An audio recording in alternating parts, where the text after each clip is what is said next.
You have to search for things that you love to do naturally. You come to the earth, you come to this planet, and then you have some potentials, and you have things that is extremely easy for you. That's extremely, you flow. And when you do this naturally, you lose the concept of time. Time pass, you don't even see. Welcome back to another episode of Voices of the Goddess, where brilliant women come to take a break from their successful and sometimes overwhelming lives to level up, live free, and create abundance. If your hectic life has you feeling a bit lost, if you're building your career, brand, or business, or if you simply want to get the most out of life, this podcast is for you. I'm your host, Julietta Wenzel, founder of Body and Soul PT and Soul Candy. And I'm your co-host, Graciela Laurent, professional portrait photographer specializing in boudoir and personal branding. Whether you're relaxing with a cup of coffee or running around town, we've got you. Whatever you're doing, thanks for bringing us along and sharing a laugh. Here comes the magic. Hello, beautiful listeners. We've missed you. Y'all should be hanging out with us in our group, We want to chat. I might have to turn this into like a live audience participation thing. I don't know. Right? I love when there have been quite a few shows where we've had people jumping on and commenting and interacting with us a little bit. So that makes it a lot more fun.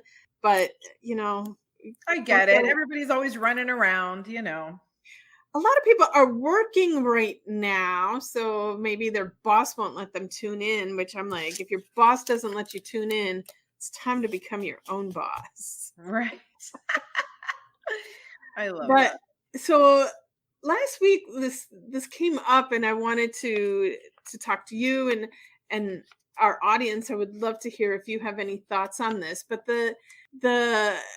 our culture so much directs us to work, and you got to work hard, and you got to be busy, and there's like the badge of honor for being busy all the time, but sometimes people feel guilty when they're resting. Do you ever feel guilty when you're resting? Girl, I totally get that. And I don't know if it's like an American thing, because I don't know how it is everywhere else, but I can tell you, particularly as an immigrant, I was very much raised with the idea of this is an incredible opportunity. Like, we left our home country, came here and learned a whole new language to have kids, and you guys have all the opportunities, So yeah, it's not just guilt, but it feels like you're squandering an opportunity sometimes, This is why the whole concept of self-care sometimes really gets to me, because I'm like, you know what? My self-care is finishing my particular work, that does make me feel good. Like last night I delivered some client images, and it was after midnight, but on it. And I know that some people might be like, well, you should have been sleeping, but I feel really good at midnight, and I feel productive at midnight, and maybe I took a nap at 2:00 in the afternoon. Maybe I did, maybe I didn't, but yeah, I totally hear that. I totally hear that. It's definitely a process to work through. Well, and one of the things that was brought up on this topic was doing the rest is part of the work. And, how often when you're doing things that aren't work, like when you're in the shower and like the most brilliant idea comes to you then, or, resting is meditating. And that's for many people where the brilliance comes in.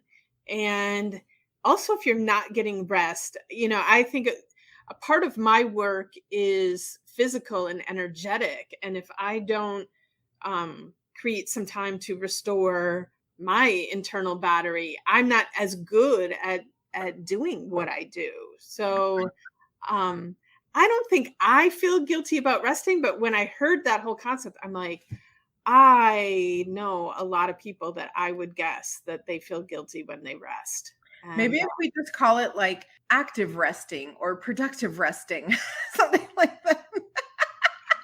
I don't know, but what I'm going to say, because you always say this, Graciela, that sometimes people just need permission. Yeah. So right now, I am giving all of our listeners permission to rest. I Is love that that. is that good? It feels good. We'll get through this podcast, and then I'm gonna go take a quick nap, and we'll see how guilty I feel. You know what? Maybe we could be the podcast that people listen to with their feet up. Maybe you give yourself 20, 30 minutes to just have a cup of coffee and have us in your ear. I don't know. It's an idea. However, we can support the journey, right? Right. And maybe on our retreats, we teach people how to rest. I love that. I love that. It's a forgotten skill. Anyway, should we bring our guest on? Let's do it. All right, here we go. Augusto, welcome to the show. Hansa, hello, Hansa. people. Welcome. I do have to say, just point out, like, this is a rare special occasion. We haven't had a lot of men on the show, and but we've heard we have a strong YouTube listening of male listeners. So we are bringing on a few extra male guests. So Augusto, a few good men, yes. Would you take a moment, please, and introduce yourself to our audience? Tell them a little bit about who you are, what you do, and what keeps you passionate in what you do. That's cool. Yes. So I'm Augusto. People call me the captain because I create a concept in the business concept, which is in the construction. They call the captain painter and the captains.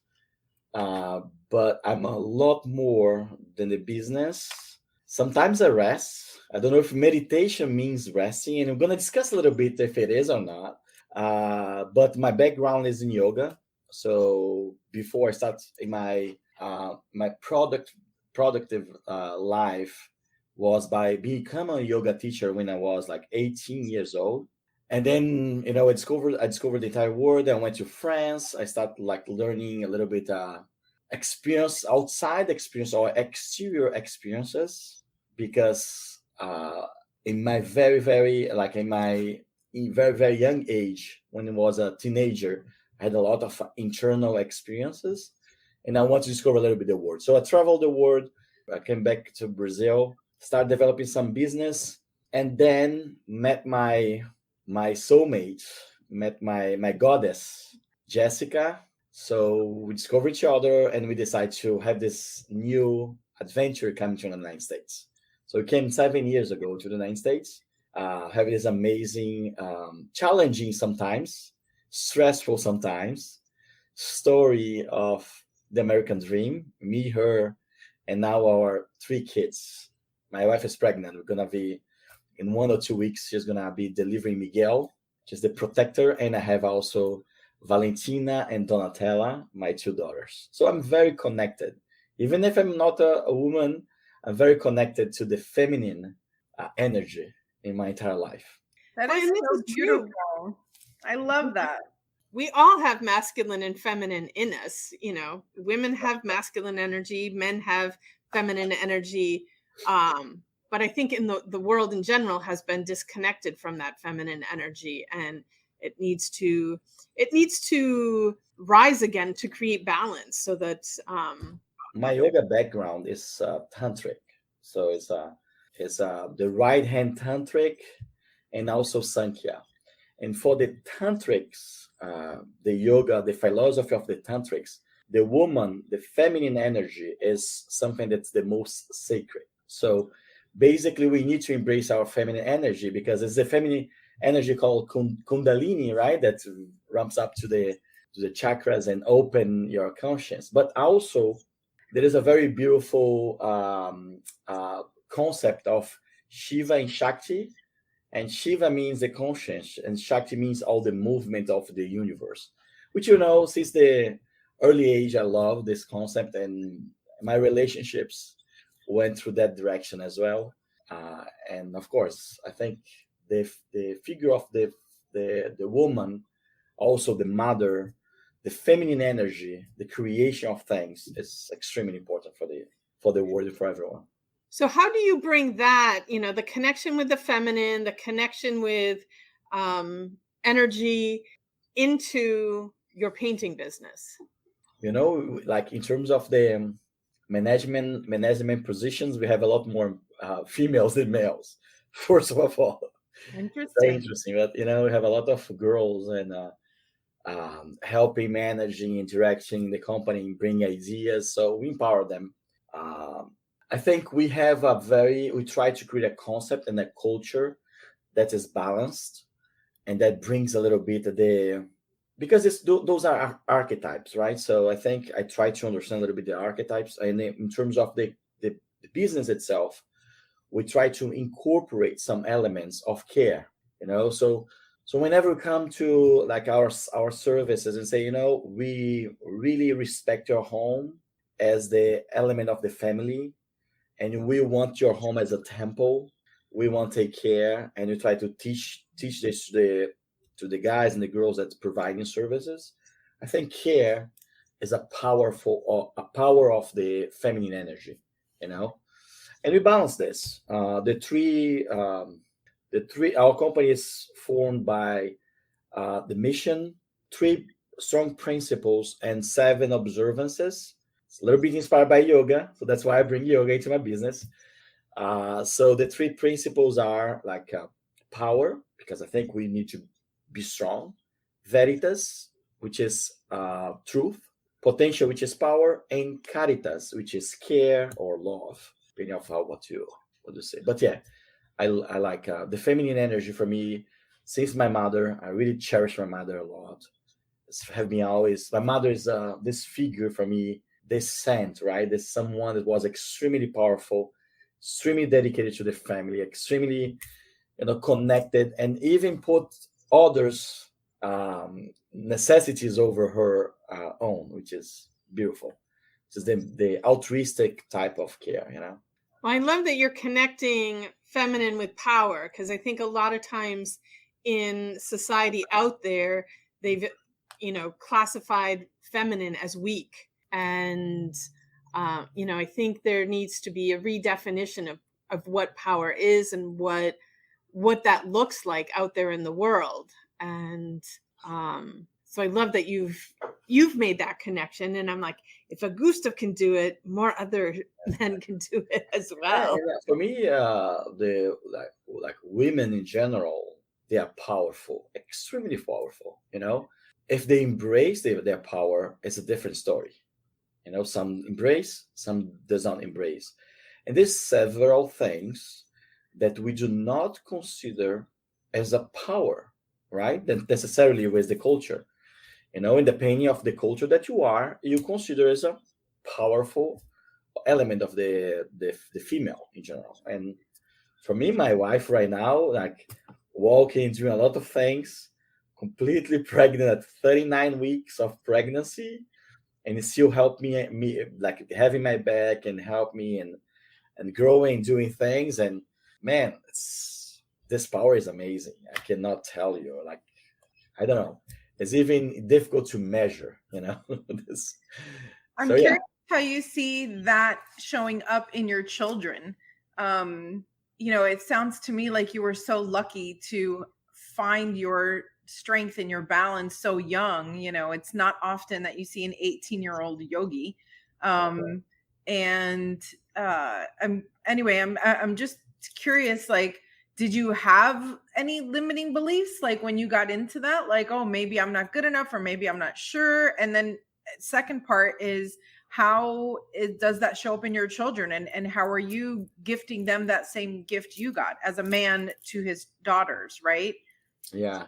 So I think challenges and limiting beliefs we're gonna always have, right?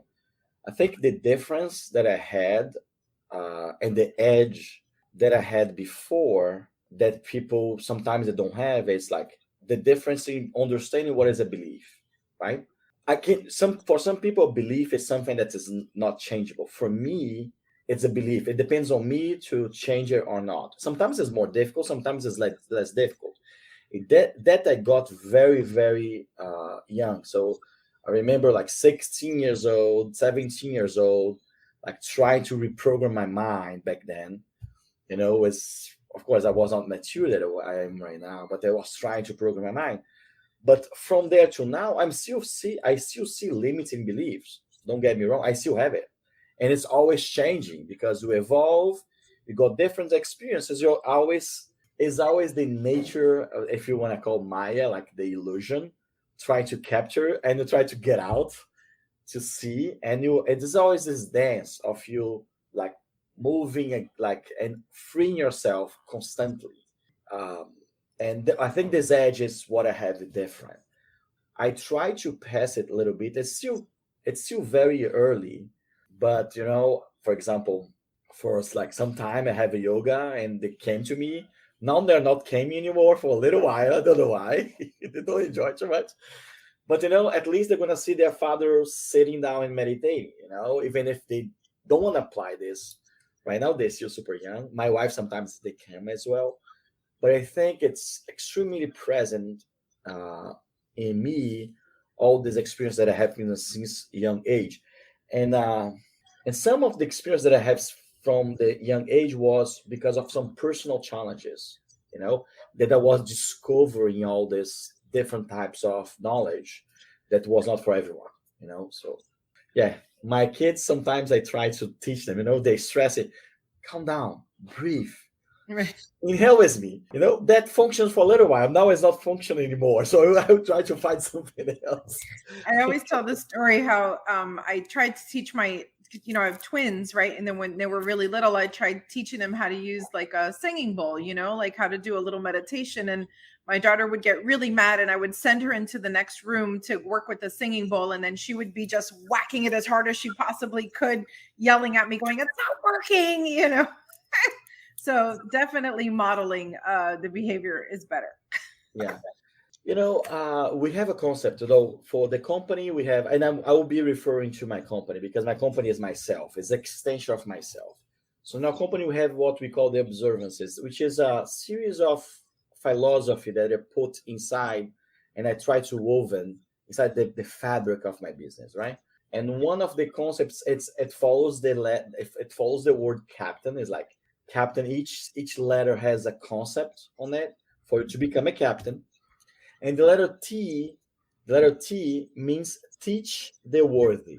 Okay, there's a concept called teach the worthy. And teach the worthy means teach the worthy things, something that's really valuable, because a lot of people is always with a lot of blah blah, like the fake gurus and stuff. There's a lot of this on the internet. So it's teach the real valuable things. But teach the worthy also means teach the worthy person. Okay, and teach the worthy person in our concept, because there is a code, there's a scripture like of this that I wrote, means selecting the right time, the right content for the right person, and making it in a way that they're gonna transform for you and for the person. Okay. So anyways, when you talk about kids and when you talk about like employees or stuff, these people, they have their own limits, right? They are looking for something or not, and you have to understand what is the best way to approach them or not, in terms of the teachings, in terms of the knowledge.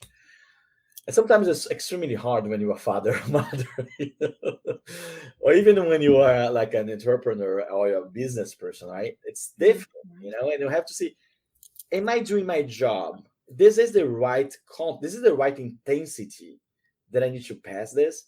This is the right content. They need to hear this right now, or it's too much. You know what I'm saying? So it's a concept that I try to apply. And it's like being a father or mother. Oh my gosh, it's a daily discovery, right? You're never ready. You're never ready. That's exactly true. I think you're right, though. I think people, which is why we repeat a lot of our messages and why messages keep showing up in a lot of different ways, because you hear what you're ready to hear when you're ready to hear it in the way that you're ready to hear it. So the fact that you put that thought into how you pass that along, I think is very powerful. I think it's very important. But the point is, which is very interesting, is that the way that they approach this, the responsibility don't goes only because a lot of people say, oh, I'm teaching you this and you are dumb because you're not getting it, right? So in general, a lot of gurus, a lot of people, a lot of like anyone that is in a superior hierarchy, they will approach this way. The way that approach is a little bit different. It's on both of them the responsibility to create a connection, you know. So eventually, if they were not ready to hear, eventually your message as the teacher, right, should be a little bit different for make them ready to hear. Eventually, only 5% of what you have to say, you know, and that's a little bit the way. Again, like I'm trying to build this in my with me every day. Not easy, but I think the journey is always improving a little bit, right? So and understanding a little bit your limitations. And one thing we had talked about a little bit pre-show is, and you can hear this a lot in your conversations about your business, but typically out there in the real world, you know, you work with a business coach and they tell you this is how you have to do things to succeed. And a lot of us who choose to go and work for ourselves do so because we don't really fit into those boxes. So how has it been for you to create this business that follows your belief system and, you know, kind of breaking the mold there and creating a unique operating system for your business that works for you? So we're talking about work, right? And how we extend yourself into a work. So basically, I have a completely peculiar way to look into the concept of work, you know, and then of course, therefore, the concept of resting, right? So basically, we have this way that we approach is like, and again, it's one of the concepts of the company, which is the letter A, okay, of captain, which is the first letter A, which is called amuse yourself, right? And amuse yourself is the concept of work that we try to use in our business to roll it into the world itself, and it's based on the concept of dharma, the purpose of life that you have. So basically, what I say by that is saying like this, you know, you have to search for things that you love to do naturally. You come to the earth, you come to this planet, and then you have some potentials, you know, and you have things that is extremely easy for you. That's extremely you flow, and when you do this naturally, you lose the concept of time. Time pass, you don't even see. Say, oh my gosh, I'm doing this for 10 hours. I'm doing this for whatever time, because I don't know, you are resting during the process. You are not necessarily put effort, you know what I'm saying? Because it's something that you really love to do. So this is the concept of resting. I'll say, man, meditating is a concept of resting or not? Because if I'm a yoga teacher and if I put my students to meditate with me, I'm making money, but at the same time, I'm resting, right? I'm at the same time, I'm creating value to them. So basically, you are getting paid, you are enjoying life, put it all together. It's a little bit the concept. Anyways, but this rule have another side that states this, and it calls that is related to karma yoga. Says that you search for what you love, but you love you what you have to do. Understand? So you search for what you love, but eventually God's gonna put in your hands things that you don't like necessarily to do. So you have to find a way to break your mind, to change your mind, and start loving it. And what I tell people in that rule is, if you put the elements of contribution and if you put the elements of improvement, okay, and if you put the element of the right ambience and other elements that I put in the code, you can unlock that way to be extremely easy for you to do even elements that technically you don't like to do, that you consider work. Like what we consider work in our culture is like things that you don't like to do and you do for money, right? So basically it's this. So the point is, so I was telling people, say, man, do you like to, I don't know, run a marathon? You know, some people say, I don't like, I'm never gonna do. Okay, so but if you run a marathon and you know that by running a marathon, you're gonna make someone that's the point of die to live, it will not gonna be joyful for you. Yes, the sense of contribution, right? The sense of improvement. Okay, do you like to, I don't know, write letters? Probably not. But if I say to you, if you write this type of letter 20 times, you're going to develop the power of memory, that everything that you look at, you can remember, right? Someone's going to enjoy to write those letters because the sense of improvement there. Understand? It is the right ambience is also another element that I put on this, which is, if you are doing your work, even if you don't like, but with good people that you love, in a good ambience, on a good structure, you're gonna do this easy, right? So there's some elements. So basically, this concept says, when you do this and you lock this dance in between doing, and I call dance of doing what you love and loving what you do, you unlock a powerful joy for your life, because you're gonna be always flowing, and you're gonna create a lot of value and wealthy and like prosperity for you. It's a little bit the concept that I use. So that's what I'm telling. So resting, I'm gonna say, hey, resting is sometimes it's difficult, right? And I agree with you. Some people, it's extremely difficult to stop and rest and do nothing, And resting is part of this too, right? Because eventually you can do some work and be resting, in part of the thing, Yeah. I love that you've put so much heart and soul and thought into your company, and that your company is painting houses and buildings and fences and whatever else, right? Like, it's two things that you wouldn't really, think to put together, but like, how exciting to have your house painted by a soulful painter. My gosh.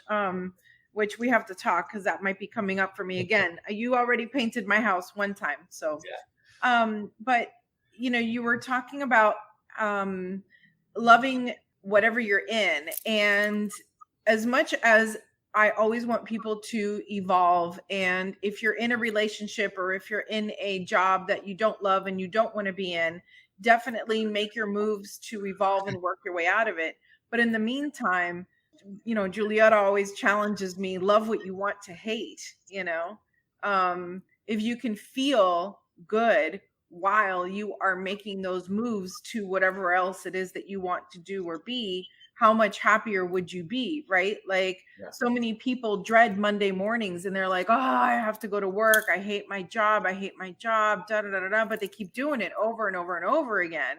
And it's like, okay, I understand you might feel like you have to do this job because of XYZ. And if that's the case in your life, then, I understand. Okay, take your time, figure out how you're to get your way out of it. But in the meantime, why sit with that anger, that resentment, that it's right? Because it's just making you sick in your body, right? Make that shift, turn to joy, and happily find a way out of your situation, right? But it sometimes can be that way too. Yeah, sometimes, and it's why this is beautiful, because we are actively searching what you love, and we are actively trying to bring value. But sometimes the problem is not in the work itself. The problem is on them and the perspective of the work. You understand? And if they lose this job, they're gonna go to another job and they're gonna have the same problems. I can tell you, for 9% is gonna be this way. People is, oh, I don't like, I'm so tired of this, blah blah blah. Look into yourself and see if the reason of your problems is really there in the job itself. Then it's in you. A different perspective will be, I'm here, I'm committed to do my job. I know that I have to do this. I'm searching for something that I love, but I'm extremely valuable for the things that I'm doing right now. Do you think, what is the best person in terms of the jump? Who is going to have the best opportunity to jump into the other opportunity, the best opportunity, right? Someone that is like getting this in a positive perspective, right? Understand that's not their thing, but understand that at this point, they have to do the best they can to bring value anyways, because this is his responsibility, right? Than someone else. But I agree. Sometimes people fear the change, and even for those, but it's gonna be a lot easier for someone that is anchored in the positive vibrations of doing the right thing and jumping to this, than someone that's only complaining about themselves and their work and blah blah blah blah. Understand? And so this is the Bhagavad Gita, right? So Arjuna, he has to be a warrior and be killing people, right? So it was his job by the time. And it's a very interesting, of course, I'm not expert on these guys, okay? To be full disclosure, I don't want to be. But there's all knowledge is good knowledge, Augusto, even if it's just a little bit. It's all good. But we have references on like old scriptures like that people need to do the karma yoga, and then because they're doing the karma yoga with the right attitude, they get to the different levels of happiness, right? I sometimes I tell my guys, a little story about how some of the yoga masters, they deal with the new apprentices, right? So the apprentice go there, they knock the door, say, hey, I would like to get all the knowledge of the world. And the master open the door, say, no, wait a little bit. They knock again, open, no. And then there's rain, there is snow, and they're outside, they're trying to do something, they're hungry and stuff. One day the master said, you were still there, so you are still committed to the process. Let me open the door for you. And the guys, oh my gosh, now I'm gonna be like learning everything. And the master said, no, not gonna talk to me. You're gonna be brooming the patio. You're gonna be cleaning up the leaves, and you're gonna stay there for like 1 year, And then because they have the right attitude, they start understanding a lot of concepts of life in the simple words sometimes. And then the master stopped getting him because he proved himself and stuff. I just get a very, very challenging moment right now, like very, very lately, like 1 or 2 months ago. And I have been losing money for several months, and I was challenged a lot. And something and now we are rebounding again. But it was extremely difficult for me, for everyone. But you need to understand that there is, how can I say this? Energy, God, whatever you believe, that's going to challenge you sometimes. Stick to your thing and do your work. Do the best that you can do. Of course, I'm not telling you that don't take the opportunities that show, because deny opportunities also denying the gifts of God. Whatever you think is your God. You understand? Sometimes you ask for sometimes you ask for something so much. You are doing your work every day, and God extend the hand and say, oh my gosh, I don't have the courage to go there. So courage is one element that you need to understand and put in your life as well. It's tough trying to have it all, isn't it? You're successful, super busy, mostly happy, but something's missing. We know what's missing. Lean in. It's you. It's the authentic expression of yourself. It is time to uncover your true self and create the fulfillment, joy, peace, and freedom that you crave. Introducing our life-changing retreat, designed exclusively for women who are ready to release self-doubt, find balance, and embrace their authentic selves. Join us as we embark on a journey where the magic of Mexico will ignite your spirit and set your soul free, I promise. Nestled in the heart of Mexico, the captivating beauty of San Miguel de Allende provides a magical setting for our retreat and a sanctuary for women seeking profound change in their lives. Our facilitators will guide you through a series of empowering workshops, enlightening ceremonies, and rejuvenating practices, all carefully curated by us to empower you to let go of self-doubt and step into your true potential. Each day you'll be surrounded by the warmth of like-minded women ready to embrace self-discovery and all of life's possibilities. And what's cool is that together you'll form an unbreakable bond, supporting and inspiring each other as you navigate the path towards a more fulfilled and empowered life. There's plenty of alone time set aside for you introverts so you can recharge and rejuvenate. Amen. The retreat venue itself is one of a kind. Imagine a sprawling acreage nestled at the foot of a volcano. It also has botanical gardens, sacred spaces for ceremonies, and reflection. It also has a magnificent dedicated spa room made entirely of quartz crystals, and a sauna and a cold plunge pool. That's totally me. I'm in the sauna. There's even a therapeutic donkey living there. I'm so excited. Can't wait to meet the donkey. Plus, every culturally rich meal is cooked for you. All you have to do is sit down and enjoy the experience. I'm sorry, home-cooked meals in Mexico? Yay! So we'll also visit natural hot springs, check out the pyramids, do an easy nature hike, and we're gonna explore San Miguel de Allende. But the highlight of this trip is going to be Dia de los Muertos. It is a time-honored tradition. City streets filled with painted faces. It's not just an homage to your ancestors, it's a celebration of the new you. And it's all included. Woo-hoo! So imagine coming back home and waking up each day knowing that you have the tools to create a life that brings you joy every single day. And it's all within reach. So the time is now and space is limited. So visit our website at botgpodcast.com to learn more and reserve your spot. I promise you, the journey to a more fulfilled and empowered life starts here. We can't wait to create this magical experience with you. See you soon.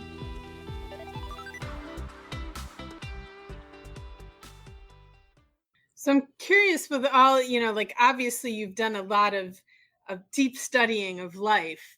And, so I'm curious what book you bring to our goddess library. I have several ones, but one I didn't find here, but I read this book more than 30 times. Is this 7 Spiritual Law from Deepak Chopra. I really think a lot of things that I am today came in connections with that, In this I didn't have to show, but I have this one to show, which is Yoga Sutra of Patanjali. Yoga Sutra of Patanjali is the manual of yoga created by Patanjali, right? And it's before Christ. So he is the creator of the yoga called the Yoga Classic. Okay. And I frame my business in a way inspired by him. I'm not using what he told them, but I inspire myself the structure that he have. So he creates a rule, say, hey, you have to do breathing, you have to do asanas, you have to, this is the ethical elements that you have to have in your life. You have to clean yourself, you have to don't be aggressive with others. So he creates a series of elements to help people go into the alignment. Let's say like this, okay? Because yoga is not necessarily what people sometimes they think about, which is being beautiful and doing asanas to get fit. Yoga is a lot more than this. Of course, asana, being fit, is one element of the yoga, because if you are healthy, you can explore more your capacity, your mental capacity, If you're not healthy, it's difficult for you to sit and do a meditation. It's difficult to do a good breathing technique. It's difficult for you to focus your mind in God or whatever you think is enlightenment for you. Anyways, this is one book. The other book is it's in Portuguese, guys. The other book is the Only Thing, okay, by Gary Keller. The Only Thing, because it teaches you the power of the focus, called The Only Thing. I love it because I'm naturally someone that loves to explore too much, and a lot of times I have to reground it. I have to come back to my core, So, and that teaches me a lot because naturally I'm someone that go everywhere, because I love creativity. I love things, and I could do 200 things at the same time. So that's a great book if you have this element of they have this perspective, and it shows that eventually if you focus in one element, and then there's a very, very interesting concept that he poses, like, I don't know if it's exactly like this, but to say, you have a domino piece, so if you have a domino of a half inch, and then the second one is gonna double the size every time. So one domino is gonna knock the next one, which is the double of the size, because they can knock a double size domino. Let's think it out about goals, right? It can knock it out another domino, and then you double again, and then you double again the size of the domino pieces. When you are, I don't know, 40, 50 piece, you knock the entire planet from the space that they are. It's so big that you can move the gravitational elements and knocking the planet. What I mean by that is like sometimes you have a domino here, another domino there, right? And you try to knock here, knock there, and you are limited in size and power. But if you align for your perspectives, if you align your goal, and you put one thing after the other one, and you follow a little bit this, you can have stronger and stronger and stronger power into whatever you want to do and whatever is your purpose of life. This is a concept that I really get from it. What, the other one, what a powerful share. I and this is why we do choose to have men on this podcast, because I love that you're able to share so much and give us concrete examples of how all of that can happen. And I think one of the things when you were talking earlier about like having a challenging time in your business, for me, and relates to what you just said, it's about staying in the flow, right? It's about being aligned and staying in the flow. And I personally find like you said, when I'm trying to tackle different things all at the same time, and I'm not aligned, I'm not organized, I'm worried and I'm sitting in fear, it never works out. The business never comes, right? It's like, oh, it's a slow month, or oh, summer is terrible, whatever the story is that we're telling each other, or telling ourselves. But when it's aligned and when it's at flow, then all of a sudden, like, it just magically happens, right? Like the phone rings, this gets better, your meditation gets better, and it's all connected. All the things are put together. I have absolutely loved having you on this show, and we're hitting the 40-minute mark, which is quite a bit for us. So I just want to ask you one last question. You've already shared so much, but what is the one parting thought you'd like to leave our audience with? The one thing that you think they need to know as they go out into the world with all these books and all this advice? That's a big one. So one thing, and I will try to combine work and philosophy of life. So basically, I created my business to be an extension of myself. Okay. So if you are an entrepreneur, if you want to, and I think the show is a little bit about this as well. Right. Or even if you are following your career, right? Try to create golden handcuffs for yourself, extending, like structuring your life on elements that is your principles and your beliefs and things that you love that will happen for you. Because if you do this, when you have your lows, it's going to be easier to recover. And you have your highs, you're going to calm down a little bit, say, hey, this is a flow and I'm aligned to my principles, So for me, it was creating, that's why I was almost at the point of completely going a different direction and say, no, why I'm doing this? I'm creating something, an element of myself. Nothing will accomplish myself than what I'm doing. So basically, I create my company to be practicing yoga all over the place. Even if my company is painting, I create my company with this code and stuff and blah, blah, blah, to be teaching yoga for people in the natural life. Our mission is to make people grow, even if it's doing painting, right? So I create my company this way so I can be practicing the concepts that I believe it's strong. And that's what I want to pass to my children. So in the future, say, oh my gosh, Papa, my father, they created this concept. They tried to, it was challenging. Not all the time he did it, but he was part of it. He was creating, he was facing this development. So that's what I would say. Beautiful. Thank you so much for joining us today, Augusto. That was like just a knowledge bomb. So much there. Our editors are going to have fun with this episode. What's there to edit? Nothing at all. They're just going to have content for days. That's what I'm saying. It's content for days. So thank you again, Augusto. Thank you to our audience for listening. And we'll see you on the flip side. Thank you very much. Thank you. Great day. Bye-bye. Thanks for joining us today and keeping us in the top 10% of podcasts in the world. Ask us how you can promote your business on this podcast as a sponsor, and make sure you check out the show notes for details on how to get in touch with Julieta, Graciela, or today's special guest. We're sending you lots of love and gratitude. Have a magical day.